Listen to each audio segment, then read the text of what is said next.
Hello everybody, welcome to part 18 of Let's Play Rogue Squadron 2 Rogue Leader. So, in the last episode I showed off where all the secret upgrades were. In this episode I guess I'm going to show off some bonus features and cheats and whatnot. I have a list of them on my phone right here. Yeah, alright, so we go to options and passcodes. I'll start with the one that I actually know by heart. It's the car cheat. So you have to type in, where's you? You have to type in like exclamation point and then like Zuviel, Z-U-V-I-E-L, and then an exclamation point again. And then you gotta do an exclamation point and then benzene. I'm not sure what Zuviel benzene means, but I don't really care. And maybe there's like a joke there, because some of these cheats you can definitely tell are like jokes. But yeah, there you go. You hear R2 make his little sound, and now it means that I have the car unlocked only for this power session. Like this, not power session, that sounds weird, but for this, you know, power on sequence. If I turn it off or restart the GameCube, I will not have it unlocked anymore, and this unlocks it for all profiles. So it's a temporary unlock, but it unlocks it for all profiles. But yeah, so then there's some other cheats. Which ones are interesting? Because there are a lot of them, but some of them are kind of like not really that interesting, or like I don't really feel like showing. Like ace mode, like I could add ace mode, which is basically hard difficulty. But I don't really want to show that one. All original 10 missions? Oh, does this give us like secret missions? Heck, let's try this one. Okay, so this one's a very strange one. All original 10 missions. I'm assuming this gives you like the original missions from the N64 game, Rogue Squadron 1. So you gotta do exclamation point, double question marks, QWTTJ. A very strange sequence of letters and symbols. And then this one makes sense. It's just classic. So C L and then A S S. I actually don't know if this was faster or going the other way was faster. Classic. Alright. There's the obvious one, all tech upgrades. I'm not gonna type it out here, but you can kind of see there's a little joke in here. I'll just show it on screen on through some text. It's like, I don't know what the AYZB is, but I like the little work for it joke. It's like, oh, you're using a cheat. That's cheating, work for it. But you can unlock the art gallery. I think I already unlocked it with my other profile, but just to be sure. Oh wait, hold up. Got a backspace. The code is exhibit. So X and IB. There's like a little delay between when you can push the button and like when it'll actually be on the right letter. Exhibit T, right? Yeah. Okay, T is this way, and then exclamation point or mark or whatever. There you go. Now we got the art gallery, which just shows like concept art. You could also like unlock the bonus missions. So for the asteroid field one, I'm not gonna type that one, but yeah, here you go. We got another like little joke in here. NOWAR, and then Death Star escape. Something PYST, I guess. That's probably like a joke on the Myst ripoff game. And then DUCKSHOT. Yeah. And then endurance. I'll show the code there real quick for endurance. And there's a color change. Okay, this one, there's a Slave 1 ship, which is actually really hard to unlock. In order to unlock it, I think you need a silver medal on all these ships, or all the actual missions. But yeah, you could always just use cheats. I could show that off, but I'm probably not going to show it off. I'll just use the car. And I'll show like most of these codes. And like if there's any codes that I mentioned that I don't show on screen, I'll be sure to type them all into the description field. So yeah, check that out if you want to see actually like all the codes that I found. Audio commentary, blah blah. Okay, so that's actually kind of a funny one. Here, I'll just do that so I can like all clear. So apparently this cheat, I used it once before, so I guess it's kind of wrong to say apparently because I actually do know what it does. It basically does exactly what it says. While you play a mission, you'll get some commentary on whatchamacallit, like on the little mission you're playing. So like there's actually kind of interesting little like inside information you can get. On the Death Star attack, the first one, you actually hear like why they added like a bunch of obstacles in the way and whatnot. I might show that off. There's a couple others. I think these are the only ones I'm gonna try. Oh, actually, hold up. I want to try this one. Infinite Lives? Heck yeah. Here we go. Sorry I'm saying so much. I guess like my friends actually don't really comment on it, but like my teachers and my dad too, and my mom, they get mad when I say like there you go, I keep saying again. That's because I'm kind of reading this and trying to talk at the same time, which is kind of hard. Not too hard, but yeah, like people will get like mad that I'm there you go, I'm saying all this time because it makes me sound dumb apparently. I can totally see why. Anyway, so that was a very weird sequence. I'm pretty sure I typed it in right. If not, then whatever. RSB. Yeah. And then FNRL. Okay. FNRL.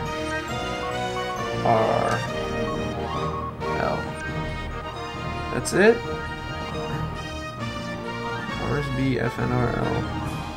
Because I can fit one more letter. But it looks like that's it. Alright, I guess that worked. Is there anything else that's interesting? There's one that is kind of like interesting that's also not very interesting. If you type in LIONHEAD, you'll get monochrome mode, so let's just type that in. Leon head, where is, okay, HEAD. So yeah, now like the little scene in the back is not monochrome, but you can see that the little floating Rebel helmet model and the X-wing turn monochrome, and so like I can toggle it like this. It's not really that interesting. The whole game will, like, except for like the little scenes in the back, everything will be monochrome. Really just kind of more boring to look at. I'm just gonna open up the mission select just to show you how that kind of looks. Yeah, like with the exception of like text and other like moving things, it's just kind of overall boring to just look at black and white. You know, you don't want to look like you're watching some sort of old vintage VHS recording or something. Or not VHS, because those are in color, but like some old TV show from like the 50s. So HAEAD. There we go. Color back to normal. We went to the future. Alright, so let's go ahead and play around with some of these cheat codes.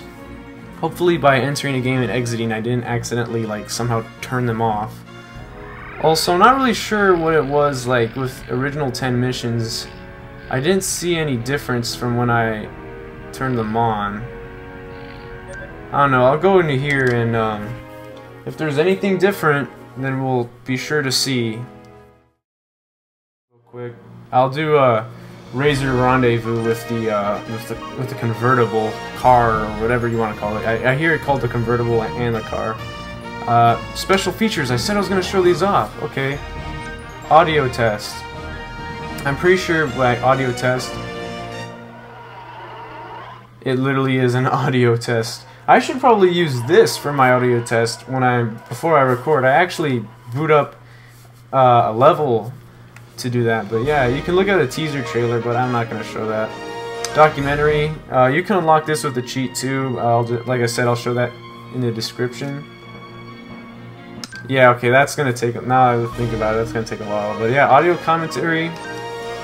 It's like what I said. Apparently... Okay, yeah, Music Hall took a long time for it to upgrade.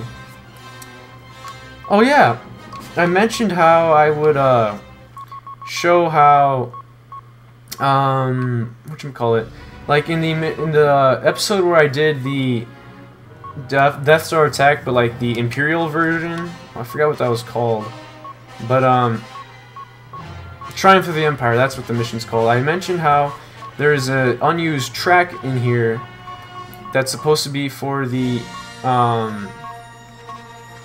like taking off. Yeah, here, Imperial Hangar Tangout. So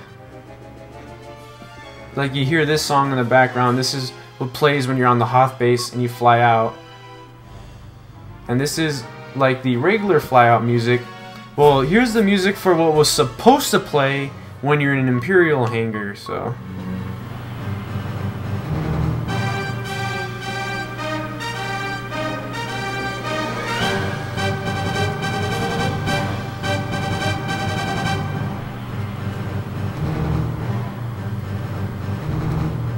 It kind of just fades out after this point. But yeah, I feel like that song was that was a lot more badass, to be honest.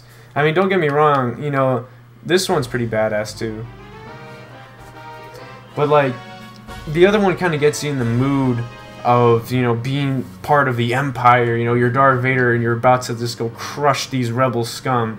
This one is like the same song we've been hearing the whole game for the rebels. But this, it just feels like more fitting with the theme of the Empire. Also, for some reason, yeah, like they actually just have. Well, actually, it makes sense. They have the Imperial March in this. I can't really read that. Okay, there, now I can read it. Yeah, like this is just the actual like Imperial March soundtrack from the Star Wars soundtrack. I should probably like move away from that because I don't want to get copyright noticed or whatever. But yeah, this is pretty neat. You also looked at some of the concept art while you're there. You can just also look at it like this. So here's like some of the art for the cockpit, the models, and here we go. We get some nice concept art. That one actually looks really good. I like that. Got some nice Bespin pictures. So yeah, those are some of these special features. For some reason, I guess I didn't unlock Ace mode. But like I said, it's basically just hard mode. But yeah, I guess I'll turn on audio commentary, and then I'll play Razor Rendezvous. We can kind of just listen. I'll probably just be quiet for that and just listen for... Actually, no, I'll go back to the Death Star attack sequence and hear that, because I kind of do want to talk, like, I think there's something I wanted to mention. I can't remember right now, but I'm pretty sure by the time I play Razor Rendezvous, I'll remember. But yeah, we'll be able to hear these guys, so I'll be kind of quiet for the moment while these guys talk. I don't actually know when they start talking, but... I'm here with Thomas Engel, who happens to be the technical director here at Factor 5, and who also did a lot of the base stuff for Rogue Leader, a lot of the base conceptual stuff of the engine, driving the game, and Al Chen, who is one of the level designers and who's responsible for the first level, the first real level, after the Death Star surface and trench run. Who are we going to start out with? Well, maybe Thomas, about technical sides of how do you get it to look like the movie? Well, actually, the basic plan for the Death Star surface, goes back to Space World. It is actually well, the idea from stolen from the movie makers, of course. The guys at Industrial Light and Magic actually used little tiles to build their gigantic surfaces of the Death Star. And so do we. So this is all, you could imagine a big checkerboard with geometry on it. And that is what makes it look really like the movie, because it is like the movie.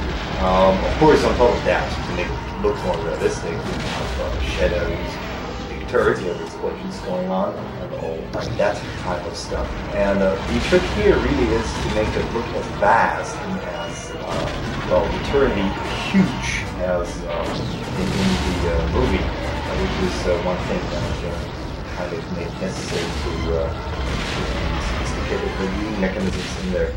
So, Halogene is basically yes, level of detail. Level of detail, so what you don't see, you don't need to draw. And of course we, on the artistic side, had great care taken that lighting is like a movie, the color tones are like a movie, so hopefully this thing opens up and you think, wow, the movie.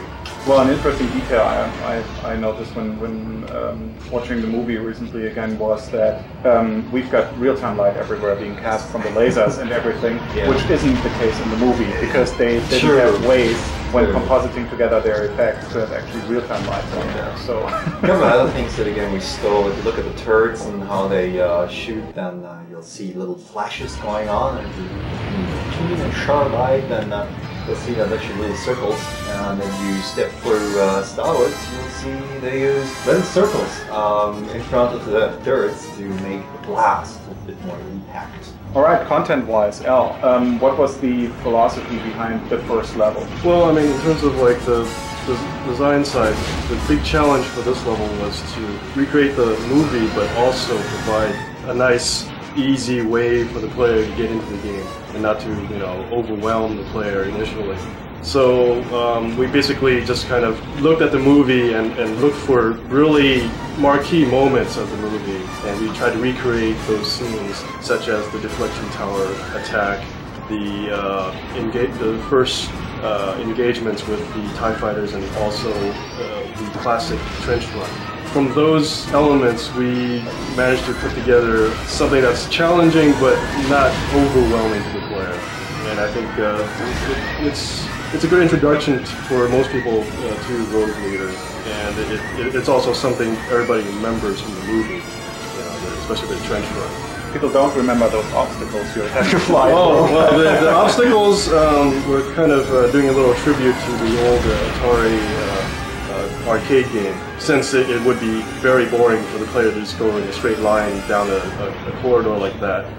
We decided to put obstacles in there, and surprisingly enough, the obstacles were probably the hardest part of putting this level together, because it's tricky to figure out how much obstacle to provide the player and still keep it fun, but still keep it from being frustrating for the first moment. Not make it too hard for a first level. We had a lot of tweaking going on just around E3. Basically, whenever one of the journalists looking at the game at the time was coming in, he was our next test candidate. So basically, we had somebody from Time magazine play it, and oops, he played really badly. So he was our blind tester. So next version was somebody from Newsweek, and basically we had toned it down a little bit for him, and then the next journalist would be our next blind tester. So be sure, you can't just beat that. The Newsweek guys are way better. But that worked out pretty well. I mean, the level has barely changed since E3, and it's almost the same tweaking wise. I mean, we changed a little bit, I guess, but that's about it.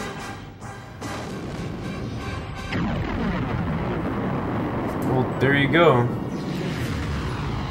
They kind of finished around the same time. I mean, yeah, so that was pretty easy for me. Someone else was doing the commentating for me. So yeah, that's pretty much what that is. I'll turn it off now, so that I just wanted to show that off, because I thought that the Death Star attack one was kind of interesting. Like, you can see that basically what this does is that it shows like some of the inside information as to like what exactly is going on. And this is going to be a bit of a longer episode, I know, I'm sorry about that, but yeah, I kind of just want to have, wanted to show that off.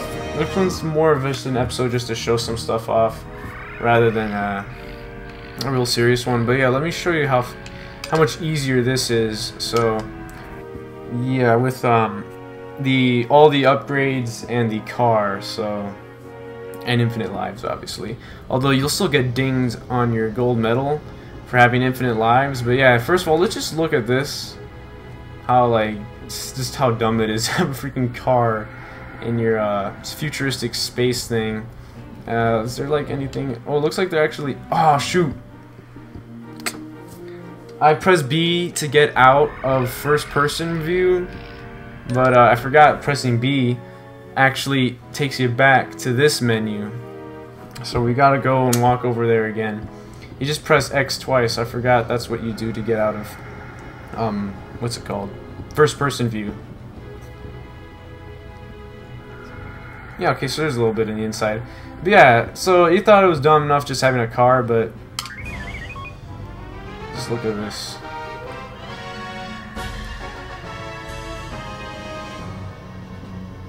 It's just so silly and dumb, but I love it. It's just so amazing.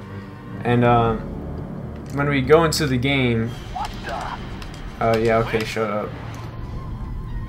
You'll see that it's just literally just with the steering wheel and all that. But yeah, you can see now the homing missiles are working like I thought they were supposed to. I thought this was like default by how like they're supposed to work. But yeah, you can see that this is just insane the way it's like working. The car I think has pretty low shields. Well, actually no, I think the shields are decent enough. It's just that everything's going after you right now.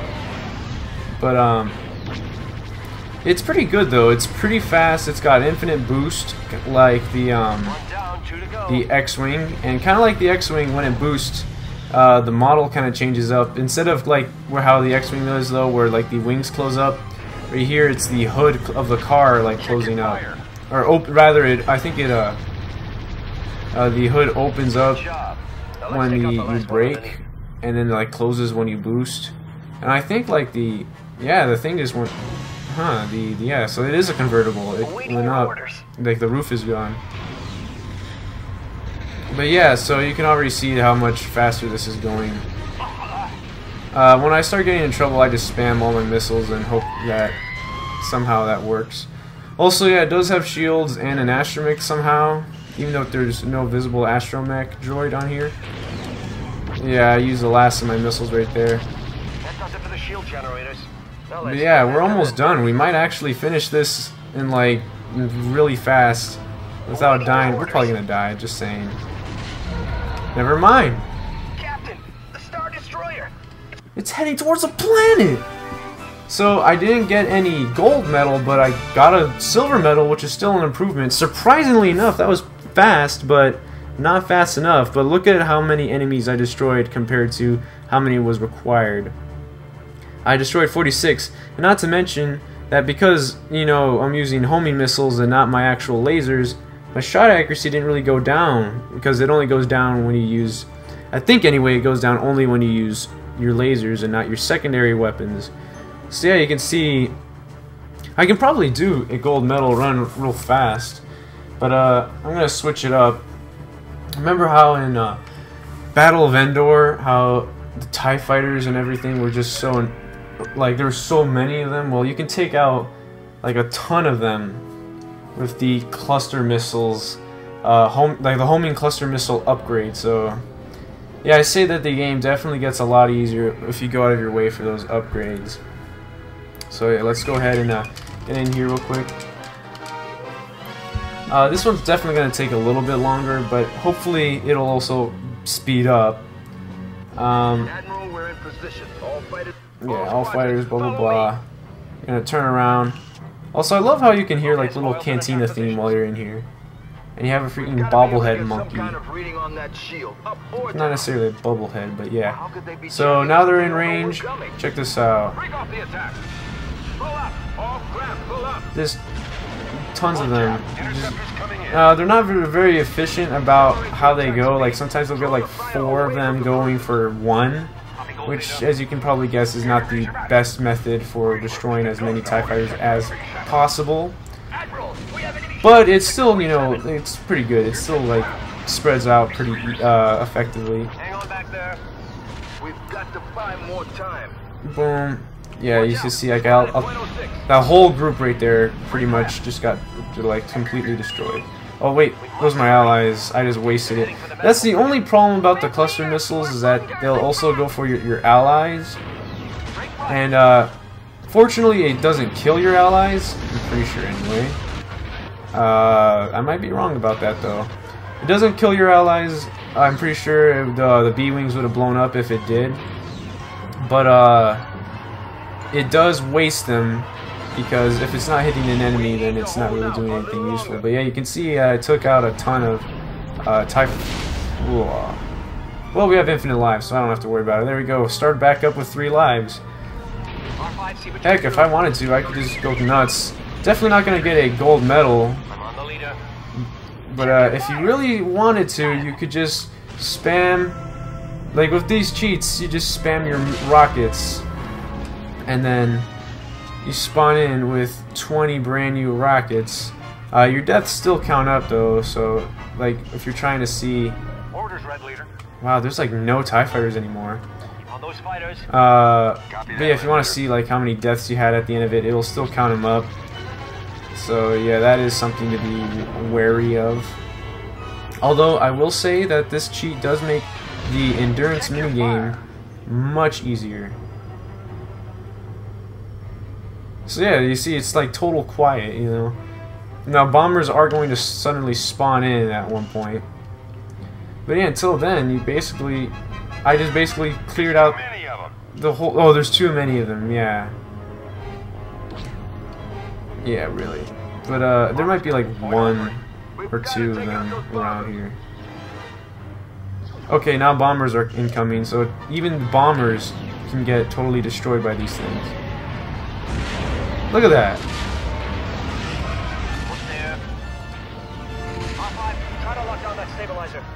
Almost done. And I think there's just 1 left. We can just take him out like that. And there we go. I think we finished the first phase. So now, just like before, we can just go nuts. Like, there's going to be a ton of these TIE fighters coming up when we approach the Star Destroyers. There they are. They're spawning in. Wait, no, that's just the guns. Okay, there they are. Okay, I guess they were too far.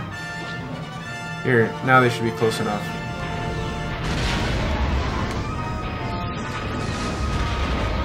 So yeah, I'm actually kind of excited to see how many of these I destroyed by the end of this.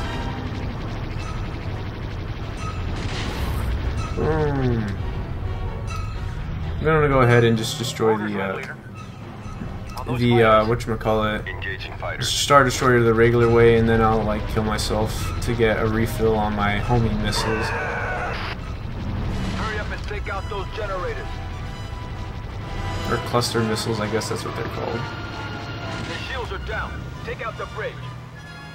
So I guess, yeah, let's go ahead and try doing it. I thought it was the hood of the car, but I guess it's like the roof of the car going in and out. Yeah, let's remake the scene from the movie. Okay, I guess that didn't work like how I thought it would. Oh well. Look at that. There's like 10 of them right there just are gone now. Look at that. These guys don't pose much of a threat anymore. And yeah, I like that it still goes after the guns too. So you'll get like a ton of kills just by spamming it. We need fighter. He's Commander Antilles now, huh? That's nice. You got a promotion. I think we're approaching half an hour. Oh, and you see I still repair my shields because of the fact that there's still an astromech. So yeah.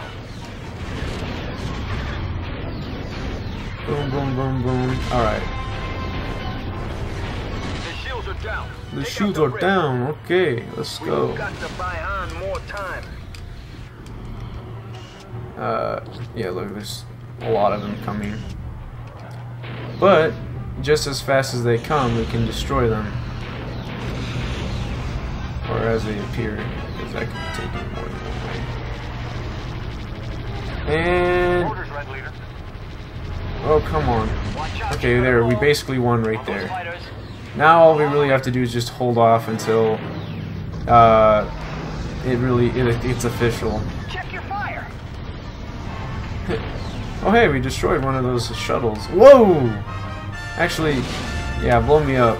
That way I can have my I think you can still see some of my missiles in the background just going like all over the place. Oh, those aren't TIE fighters, those are just like weapon systems. The shield is down. Commence attack on the Death Star's main reactor. Come on, blow something up. We're on our way. Alright, let's see how we got at the end now. So I'm pretty sure we got a bronze because of targeting computer and shot accuracy. Actually, no. Oh yeah, dub, lives lost. And I don't even think that would have been a bronze, yeah. But yeah, look at this. Enemies destroyed. We only needed 46 to get a silver medal, and we destroyed 237 of them. But yeah, that's why I love using the convertible with the cluster missile upgrade, and mixing with infinite lives, and you basically just turned your game into a cakewalk. Unfortunately, you can't use the car on everything. You can only use the car. Oh, so yeah, now for some reason I can use all craft. I guess you just play it once and you get them all. But yeah, you can only use the car on the missions with the Mon Calamari cruiser on them. So you can't use it on, obviously you can't use Tatooine training, you can't use it. You can't use it here because you're on the Yavin hangar. You can't use it for these two. Well, this one for obvious reasons, same thing with this one. But this one because you're in the Hoth base, and then the Imperial ones you definitely can't use it. But all the other ones, actually you can't use it on here either. Basically, yeah, just only the ones that you are in the Mon Calamari chamber, which is kind of unfortunate because it would have been very useful to have the car for this one. Or actually, do we get to use the car? I'm not actually going to try to beat this mission because this episode's already going on long enough. But I'm just going to see if we can use the car. I think that it'll be there, but we won't be able to use it. Yeah, I'm trying to use it, and I'm just getting like an error message. You try to use any other ship other than the X-Wing or the Millennium Falcon, then yeah, you won't be able to proceed. Let's try to use the I'll try to use the TIE Advance. Yep, this is the ship that this is the other ship that has the cluster missiles as well. Apparently, the Slave 1 also does, which is very handy. But you know, you need. I think you don't just need silver on all of these. I think it's all of missions in general. Because I think I remember looking at here and it says like, if you want the Slave 1, you need to get whatchamacallit, silver medals on pretty much all of them. Let's see, advanced, proton, blah blah blah. How do you unlock the Slave 1?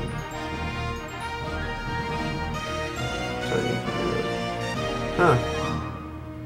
Well, yeah, well, I don't see it on here where exactly. Oh wait, here we go. Unlock Slave 1.